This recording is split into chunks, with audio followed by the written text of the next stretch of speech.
Dear MCCSC teachers, my name is Mark-A Winston, and I have the pleasure of serving as the Assistant Superintendent for the Office of Curriculum, Instruction, and Assessment.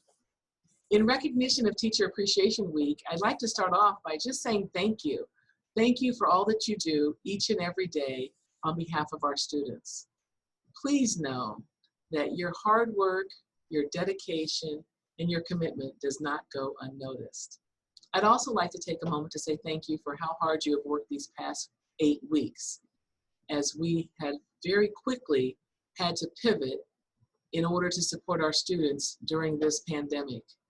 Who could have ever imagined that we would be engaged in this kind of a situation in terms of teaching? But what we all know, if you've been in teaching more than a day, you know that flexibility is the name of the game.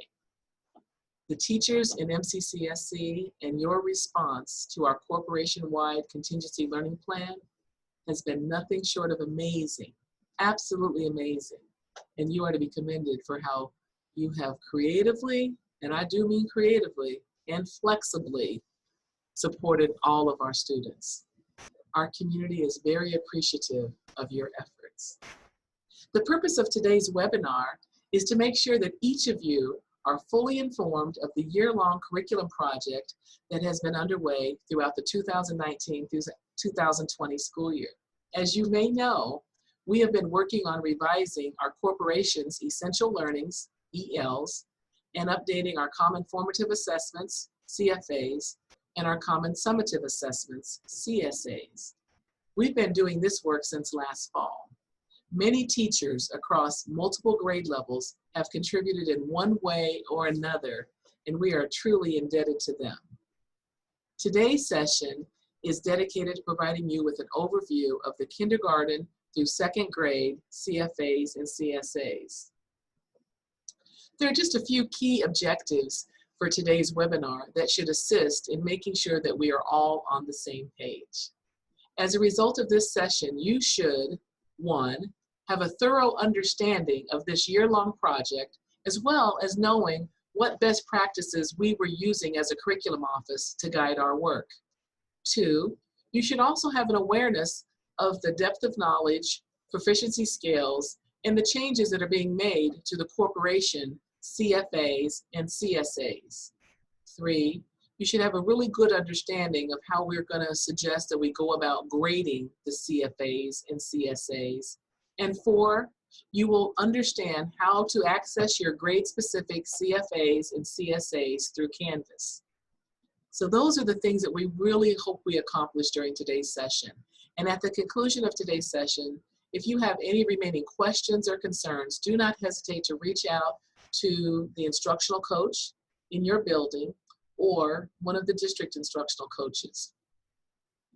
Earlier, I mentioned that this has been a year-long process. This slide highlights the timeline that we followed during the past school year. There were essentially 2 key themes that really guided the work of this office. 1, transparency, and 2, teacher engagement. It's been very, very important to us that the work that we've been leading is transparent so that everybody knows exactly what's going on. And most importantly, that we have a wide array of teachers engaged in helping us throughout this process. I am very proud to say that we have over 400 hours of dedicated teacher input throughout this process. And so we're very proud of that. And we feel that we have a better product because of the expertise and the professionalism of the teachers on the front line providing some guidance to us. As it relates to this process, we really began back in August and September, shortly after the iLearn test results were released. And initially, we focused on grades 3 through 8 and really took a close look at the essential learnings and provided time during our PLCs for our teachers to prioritize which ELs do we really need to have at the forefront of the work that we're doing. Our kindergarten, 1st and 2nd grade teachers began looking at some of that work at the November PD day, but in January we pulled teachers from each of our schools from kindergarten, 1st and 2nd grade to really help us prioritize and to review the essential learnings, and they provided a number of recommendations to us. And then fast forward to February, we began finalizing grades 3 through 8, and then moving forward with the K2 scales. And then March hit, and we all know what happened in March. So I wanted to just take a quick minute to kind of walk through this timeline, but I really want to emphasize the teacher engagement, and we all grew. When we would come together at different grade levels, we walked away knowing more than we started off. And so we think that made this a much better product for us. I think it's also important that we talk about some clear-cut guidelines that we talked about and that we looked at and that we established to make sure that we could collect and respond to teacher and principal feedback in a very responsible way. This slide highlights a couple of those key areas. In terms of timeline, we're at the very end. Our goal is to have everything finalized, finished, and ready to go for the first day of school. In order for that to happen, we need our final teacher review the week of May 11th through the 15th. The curriculum and instruction team will do their final edits the week of May 18th through the 24th. And then they will be available for all of our teachers to use during the new school year. Throughout this process, know that we will continually have an avenue for teacher feedback. That's very important to us. And while we're making revisions over the summer and finalizing things, we will continue to review the feedback that our teachers provide to us. The second area is feedback submission. If you have feedback, when you have feedback, please provide that information to us in the Google Doc. We are reviewing every comment, every recommendation, every criticism. All of that is being reviewed in a very comprehensive manner. We're going to do our very best to incorporate as much as we can, but please know we won't be able to incorporate each and every comment, even though we know it's going to be very well intended. And then finally, how to access the assessments.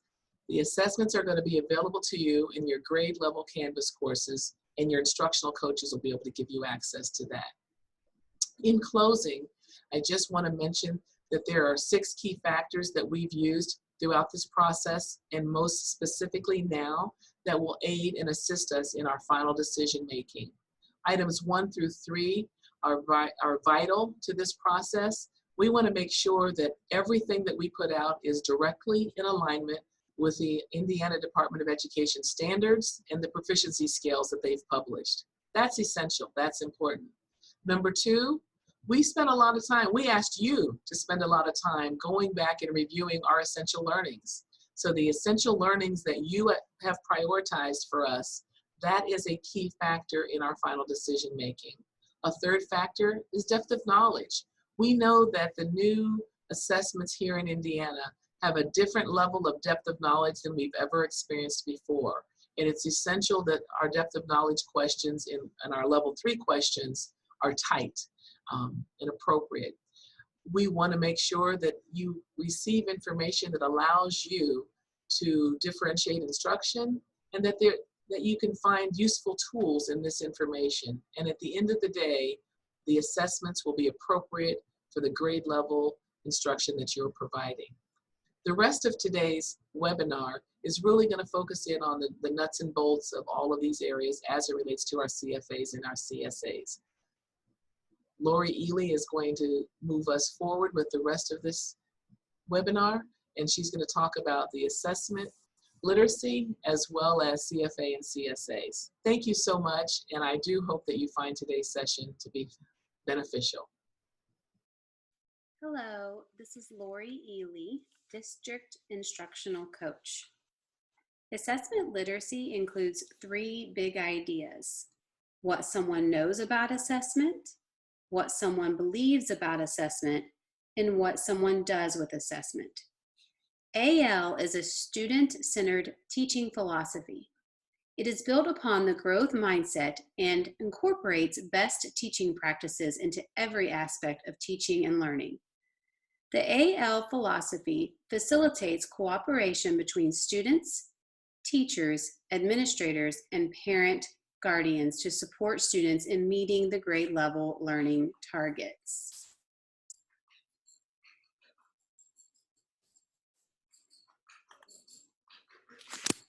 The benefits of using the AL philosophy are as follows.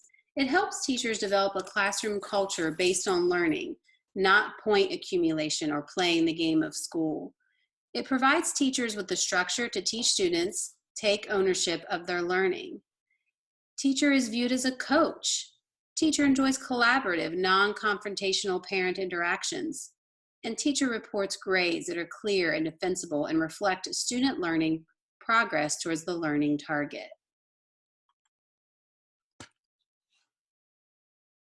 This chart was created to help explain expectations around the usage of CFAs and CSAs. First, it is important to understand that non-explicit teaching of standards could happen before the CFA or sample task, either in number corner or just through discussion.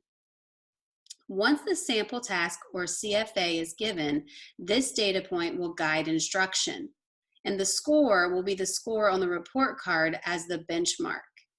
Then the lesson and unit activities will begin. These will focus on the essential learning targets. This is where there will be multiple opportunities for students to show and tell what they know. And ongoing informal assessment will happen during this time. And keep in mind, mistakes are expected and seen as opportunities to learn. When the teacher feels that 80% of the class is ready to move on to the CSA, they can. The teacher will administer the CSA. In grades K-2, there will be a paper copy of the CSA, and in grades 3 to 8, there will be the Canvas Tech Enhanced CSAs that they can use. If the teacher feels that the student in the class at 80% have met the target, they're ready to move on. If not, you may have to go back to the lesson and unit activities. The CSA score, in addition to all the body of work that the students have completed during the lesson and unit activities time, will be reported on the report card. Now we're going to talk about proficiency scales, depth of knowledge, and updates to any CFAs and CSAs. This is an ELA scale, and here are a few of the updates. If combined with other standards, it is listed here at the top. It will also match the targets. So you'll see targets on all the scales for the ones that are combined as well. Reminder that if you click here, this takes you to the IDOE ELA framework. And recently, we just added a vocabulary page that was supplied by the IDOE, and it's linked here as well.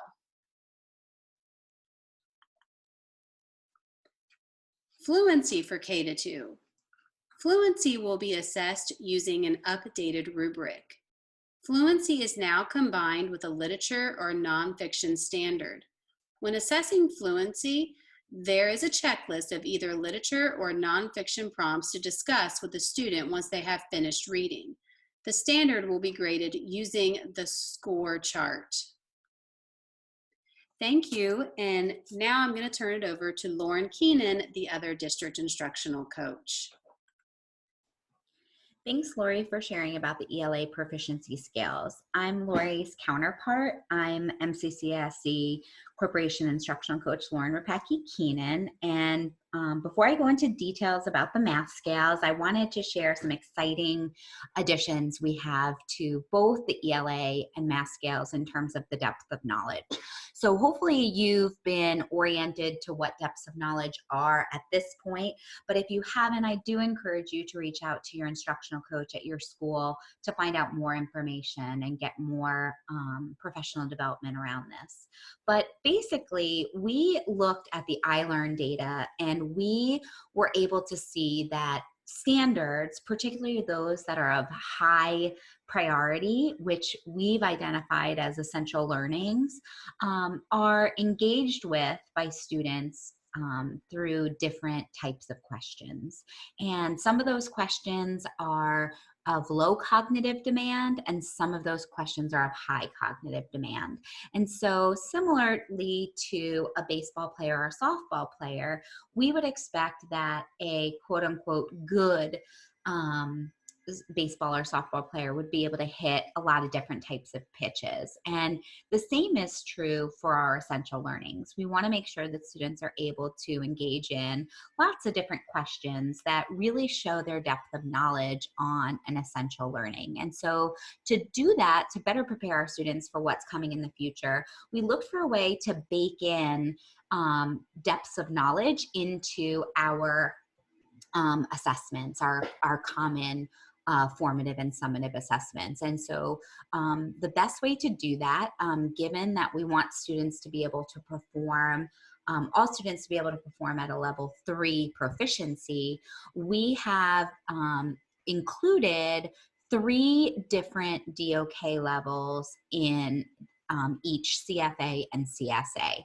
And so what does that mean exactly? So at the level 3, you'll see DOK 1 questions, which are kind of recall and memorization type questions, a level 2 question, which in math is procedures without connections, and then a level 3 task, which is more explanation, strategic thinking around the particular standard. Providing multiple pieces of evidence. More explicit, more implicit information in the higher levels. So with that said, it's really important to recognize that if a student is not able to, using our analogy of the softball and baseball player, hit all of these types of pitches, then they're really not truly proficient at the standard. So we want to make sure that students are answering all of these questions correctly in order to score a 3. And I'll share some more information about grading in some future slides. I will mention here that we did not include DOK 4, which is the highest level of cognitive demand, because when we did our analysis, very few of our ELs were assessed at that high of a level. So ELA and math look similar in that respect. So now I'm going to transition to some updates to the math scales. Now, some of these are also applicable to ELA, so there's a little bit of redundancy here, but I wanted to point out the important features. Number 1, at the level 3, where we expect students to leave your grade level, being proficient, would be at a level 3. Notice that we've highlighted that row in green. And this is where we're asking the DOK levels. So while we have scale scores of 1, 2, 3, 4, within the level 3 is where we have DOK 1, 2, and 3. Now, unfortunately, due to space constraints, we could not put sample tasks in every single DOK level. So if you want more specifics on the DOK 1, 2, and 3 type questions for your standard, you'd want to go look at the CFA for that.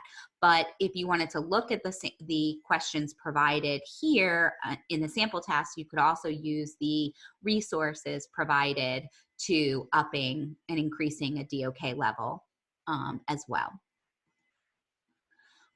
So in terms of the proficiency scale, or what we're calling the Marzano scale, we have a hybrid kind of scale going on here. So obviously the level 3 is the standard and should match the standard that's in the box that is above the actual scale.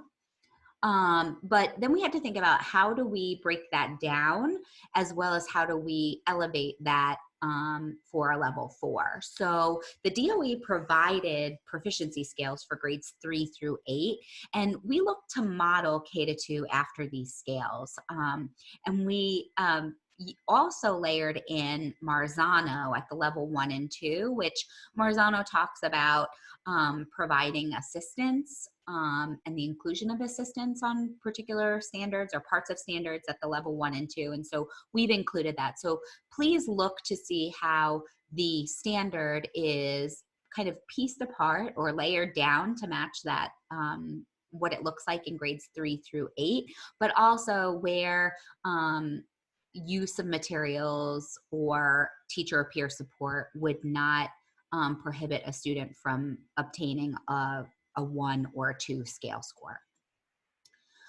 In the notes section, the scales are on slides, and so every slide has a notes section. We decided to include some important information here that will be relevant to the actual assessment. So for example, information about what process standard is incorporated in the math is included there, as well as if we've noticed that there might be some content misconceptions that we need to explain below. And also we included ways to differentiate the sample tasks so that it can be inclusive for all students.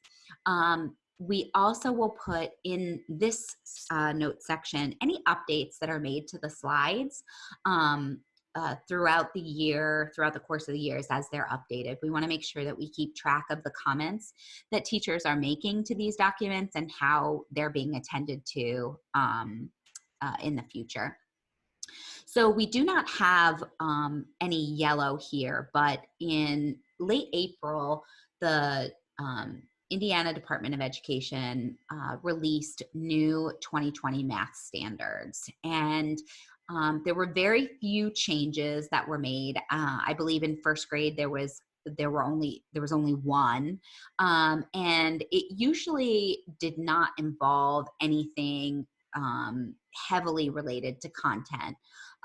A lot of times it was just a clarification of a word, etc. So if you see any yellow in this standards box, you want to take a look at that. And at the very end of the standard will be a bracketed piece of information about how exactly that standard changed. So we wanted to let you know that we incorporated already the 2020 standards, and if there were any essential learnings that were updated, we highlighted that piece of the standard information and included that in every scale.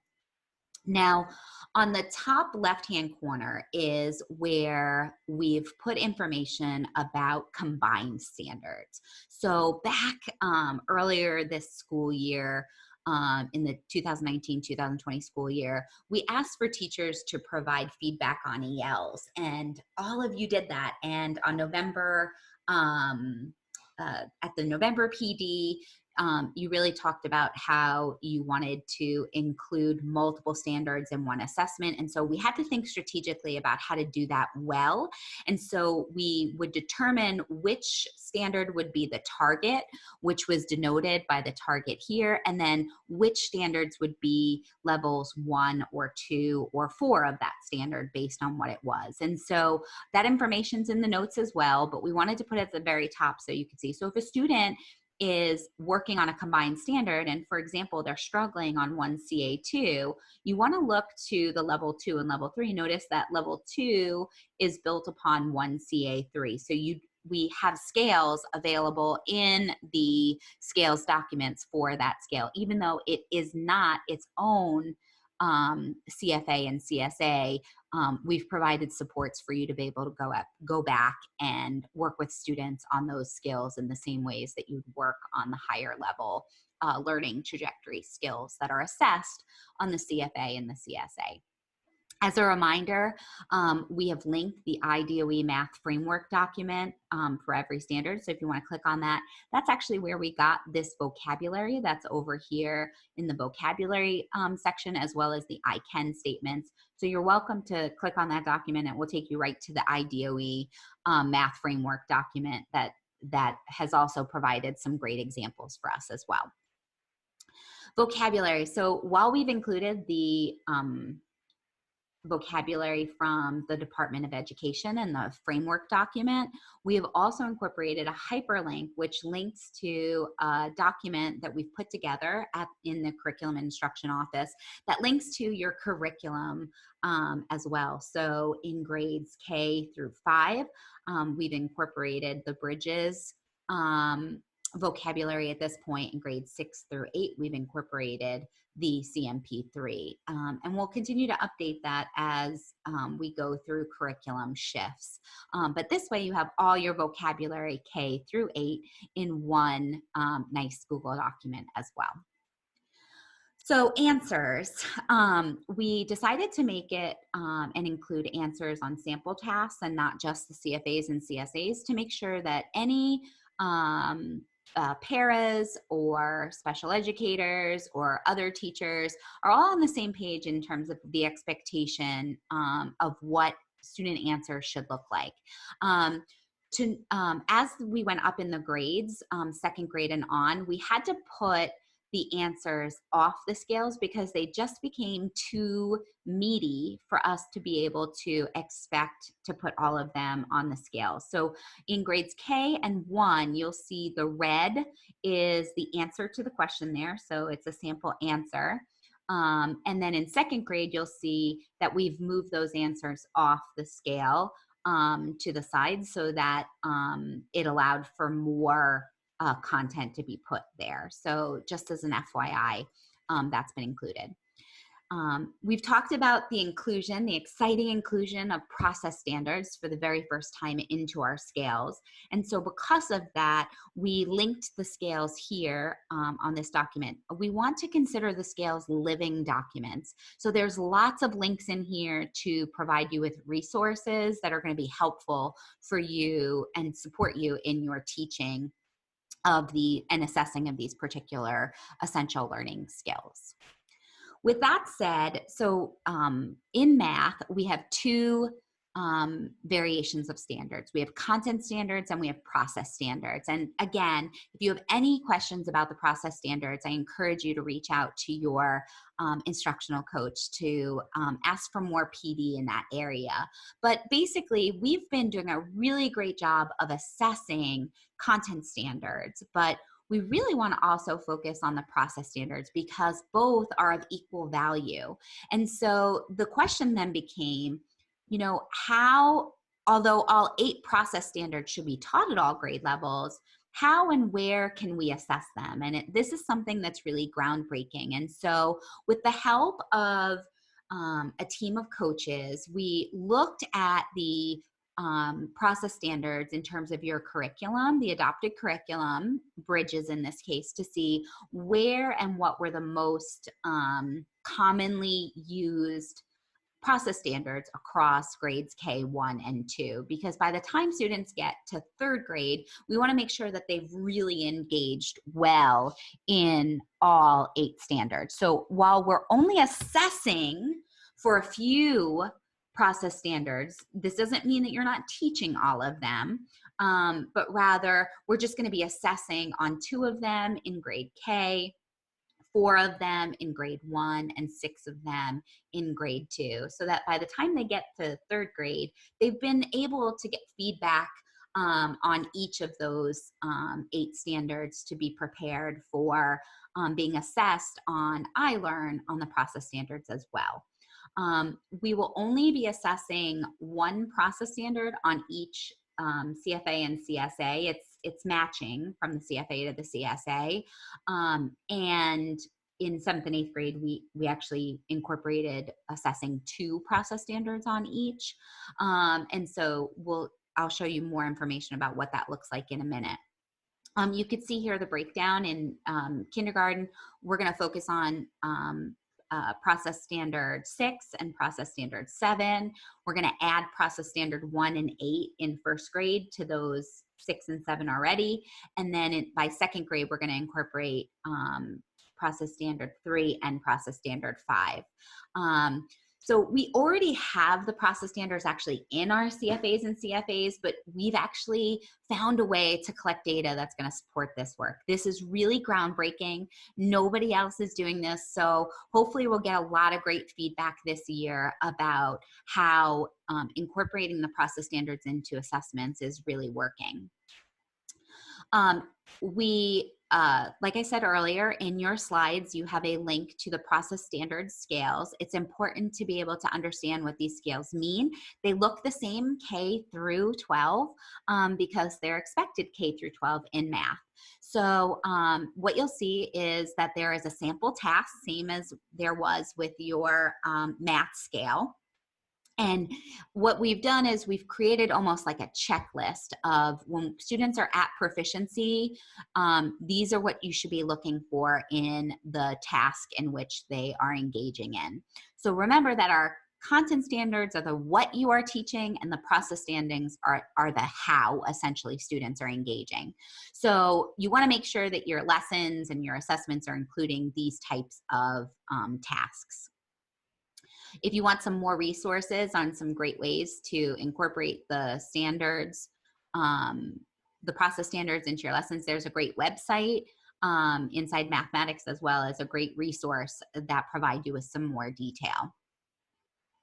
The teacher actions are descriptors that can be used either as you plan a lesson or after you've completed a lesson to evaluate if you've really engaged students in the ways that you should be to really attend to this process standard.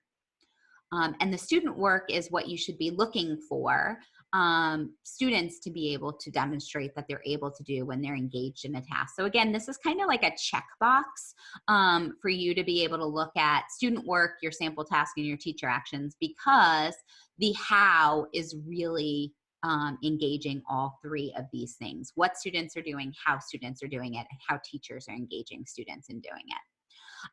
The at proficient row is the expected norm for students to be able to work at. So notice if you have a task that is overly scaffolded, it's already not going to be enough to get them to a level 3 in terms of their student work. A level 4 does include anything that's the information that's in the level 3. But then it does include that they should be able to do these two things as well. So a level 4 includes everything in level 3 and the additional pieces of level 4. In terms of the process standards and what that looks like, we've included the process standard line. And if you actually click on that process standard, it takes you right to the scale so that you're able to evaluate it. It's going to be on the bottom of every CFA and CSA. And in the notes section, it provides some detail about why that process standard was selected. And then also it should match the scale. So wherever you're kind of checking off that the student is at, that's where and how you would determine if they are a 0, 1, a 2, a 3, or a 4. Again, the scale is linked here, and there are not currently plans for this to be reported on, but this we feel would be really helpful information for you to provide students in terms of their ability to problem solve, because that's what the process standards are. They are your ability to problem solve. So again, this is for use of teachers to provide students with important feedback at this point. We really took into consideration, as we were revamping the CFAs and the CSAs, some of the feedback that we've received over the years in terms of at K-2, how do we make sure that we're supporting students and gradually releasing them to become more independent. So we've heard the K feedback that it's really hard to do a lot of one-on-one assessments. There's really only one assessment that is where you're going to have to hear individually what every student says, and that would be the counting one. But beyond that, we have made some changes. Previously, there were student forms in grade K, even for assessments that did not have any ability for students to record anything. So if a student was, if it was an oral assessment, meaning in some way the teacher would have to read the question or state the question, we remove the student form. Instead, we've incorporated a recording sheet to provide for you, the teacher, to be able to record students' proficiency. And we've included this teacher directions page with directions at the top that you can utilize to help deliver the lesson. Most of the assessments were not designed as one-to-one, although it's really helpful for you to be able to observe student actions to best report their level of proficiency. So we really kind of put in ideas for ways in which for you to do that, either in small groups of 4 to 6, or using technology. Also, as a reminder, you don't have to give the entire assessment at once. Different levels can be given on different days, and you could also read the questions to students. We included in the directions on each page tools that you need, as well as additional assessment opportunities. So in grade K, it's important to note that for your 10 assessments, not all of them have to be done one-to-one, but rather we encourage you using to do them in small groups so that you can still observe and work with students, but that you can kind of save time as well. So take a look at that because it's an important change to what's been done in the past. In first grade, we again have now incorporated those student recording sheets. And again, while they're not one-on-one assessments, we do encourage the small group nature, especially because you can read students' assessments. And then when students are explaining, we allow them to explain orally to you as well. So first grade does have student forms in there. In all of your documents for CFAs and CSAs.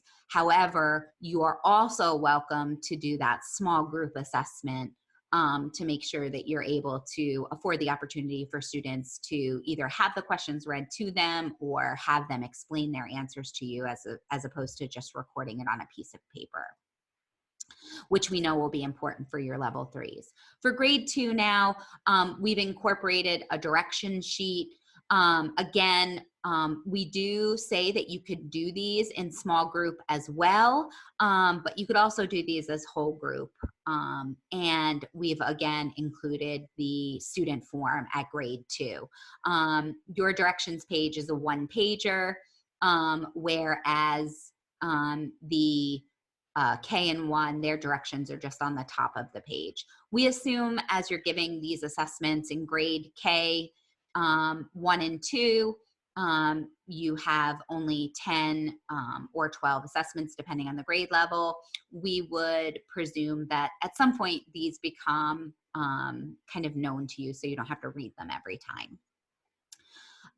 So these recording sheets that we've included. So on the Canvas site, which now houses all of the assessments as well as the pacing guides and the scales, we have included right where it says the math assessments, you'll see a recording sheet. We've done this for K through 8 and it looks like this. I've included a sample in everybody's scale as well, so you can take a look at that. You'll have to copy that to your Google Drive so that it's editable for you, and you can make it your own. You could use this, you could not use this. It's really just a tool that was provided to try and support what it would look like if you did not give students individual student forms, and it would allow you to record their proficiency. So we hope that that is of use. You're also can use these for the process standards as well to keep track of how students are doing on their process standards. So now, as far as grading, we're going to get into the grading on the 4-point scale. We did hear what teachers were saying about not having just whole numbers, because the difference between a 2 and a 3 is actually really far for some students. So we've incorporated half points, but we wanted to take out the subjectiveness as much as we can to those half points, because basically we don't have a scale for half points. So to afford the opportunity to allow for you to grade, we've created some flow charts to help you in thinking about as you're grading students' work. So basically, this is a CSA flow chart. Basically, you're going to start by grading students' level 2 question. Notice that a star is going to indicate that the student got the question correct, and this no symbol is going to indicate that they got it incorrect. So as you do that, if they got it incorrect, you're going to grade the level 3 questions. And you're going to grade the level 3 questions to see, hey, did they kind of miss something silly in the level 2 question, or are there much deeper issues in the level 3? And so you'll see what happens is you have the DOK 1, DOK 2, DOK 3 questions. DOK 3 questions are typically worth more weight. And so we're considering those 2 quote unquote stars. So if you look at it, if students get all 4 of the DOK questions correctly in level 3, but they got the level 2 question incorrectly, they would have received the score of a 2. If they get only 2 or 3 of these stars, and remember, a star is earned when they get all of the questions in DOK1 correct. If they get even 1 wrong, they would get the no symbol. So if they get 2 or 3 stars, they would get a 1.5. A 1 star, they would get a 1, and 0 stars. If they can do any of those stars with help, you'd give them a 1. And if there's no evidence of understanding even with help, you'd give them a 0. If, say, they got the level 2 question correct and they get the level 3 question incorrect, they would get a 2 for a 0 or 1 star and a 2.5 for 2 or 3 stars here. If they get all 3 stars correct and they've gotten the level 2, obviously you'd go on to score the level 4 question on the CSA. Notice that our CSA does not have a level 1 question, and that's because we would assume that students, by the time the CSA, that they've moved out of the level 1, but if they haven't answered the level 2 question correctly, then we know that they're a level 1. So we didn't want to make more questions when we knew that the data from a level 2 could give us that information. With regards to a level 4 question, if a student obviously gets the level 4 question correctly, they would get a 4. And then this is more aligned with the Marzano scale, which is if incorrect, does the student answer some of the level 4 items correctly? If they do, then they could receive partial credit, and if not, they receive a level 3 for getting all 3 DOKs at level 3 correct and the level 2 correct. During the school year, we'll be working with teachers on implementing what this looks like. We promise you, once you utilize it with an actual scoring of a student's work, it's going to become like second nature. In terms of the CFA, it's very similar, except a CFA has levels 1, 2, and 3 on it. So you'd begin by scoring the level 1. If they got it incorrect, you would still go on to score the level 3, and this is to see if maybe there's a misconception they have in the lower level skill. And when you go on to the DOK 1, 2, or 3, you could see, again, this is related to the previous flow chart. Every DOK1 question is incorporated in this DOK1 box. And so to get all of them right, they would get a star. If they didn't get all of them right, they would get that no. And you'd want to have at least 4 stars to get a 2. 2 or 3 stars will give you a 1.5. Only 1 of these stars would give you a 1. 0 stars, again, if they could do it with help, this matches our scale, and no evidence would be a 0. Now, what if they get the level 1 question correct on their CFA? And this would also be similar to what happened with the CSA. You go on to the level 3 questions. And again, if they get all of the level 3 questions correct, they would get a 3. If they only got partial of those, you would look to see 2 or 3 stars would get a 2.5, 0 or 1 star would get you a 2. So we wanted to incorporate that into our grading as well. If you're grading the sample task, if you're using sample tasks, we encourage you to give the level 2 question first. And if they get the level 2 question wrong first, that's when you'd give either the class or your group of students the level 1 question. If they get it right, then they'd receive a 1. And you'd know that you'd have to begin working at level 2. If they didn't get it right, you'd have to give them either a 1 if they could do it with help, or 0 if they couldn't do it with help. If they got the level 2 wrong and you gave them then the level 3, again, this would match the previous scales that we've, the previous flow charts that we've shown you. And again, if they get it correct and you go on to the 3, again, this matches the previous flow charts that were given. What's interesting is on all the flow charts, if you follow on the left-hand side of the flow chart, those are going to be your tier 2 and 3 students, whereas your tier 1 students are going to be on the right side, so that this way you're able to see where you need to provide the most support for students. I'm going to turn it over to Katie now, who's going to lead us into what this looks like on Canvas. Hi, this is Katie Sparks. I'm going to be showing you how to access your materials on Canvas. Of course, you've been using Canvas to access your materials for a while now, but we've reorganized how they look and hopefully made it easier for you to find the things that you're looking for. Each grade level will have a curriculum resources page on Canvas. On that page, you'll find this landing page. At the top of that, you'll notice that there's a link here for quality review checklists and feedback forms for spring 2020. That link will be updated throughout the course of the year so that there's always a place for you to provide live feedback right here at the top. You'll also find links to the proficiency scales, pacing guides, printable CFAs and CSAs with their answer keys, and curriculum resources for our adopted curriculum in both ELA and math. I'm going to show you what a few of those pages look like now. When you click on the proficiency scales page, you'll see a page that looks like this. It has your ELA and math proficiency scales that Lori and Lauren mentioned earlier. When you click on those, they'll take you to the Google Documents and you'll see your scales for your grade level.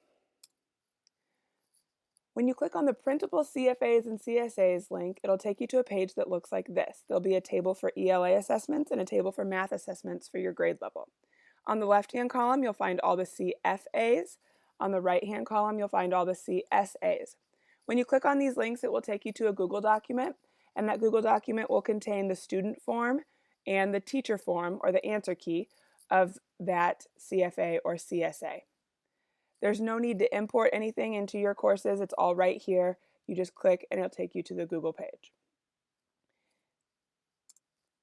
If you have any questions, you can contact your instructional coach at your building or one of the district coaches listed below. For ELA questions, contact Lori Ely. For math questions, contact Lauren Rapecki-Keenan. And if you have any questions about how to access things on Canvas, or if you don't have access to that Canvas course that I just mentioned, you can reach out to me. You can also drop in our office hours on Thursday, May 14th from 2 to 3 to ask questions. There's a Zoom link provided in the PD document that was emailed out by your principal. Of course, you can also provide feedback on that Canvas page at any time throughout the year. We'd love to hear from you. If you have any questions at all, please let us know. Thank you so much for tuning in, and we hope you have a great start to your school year.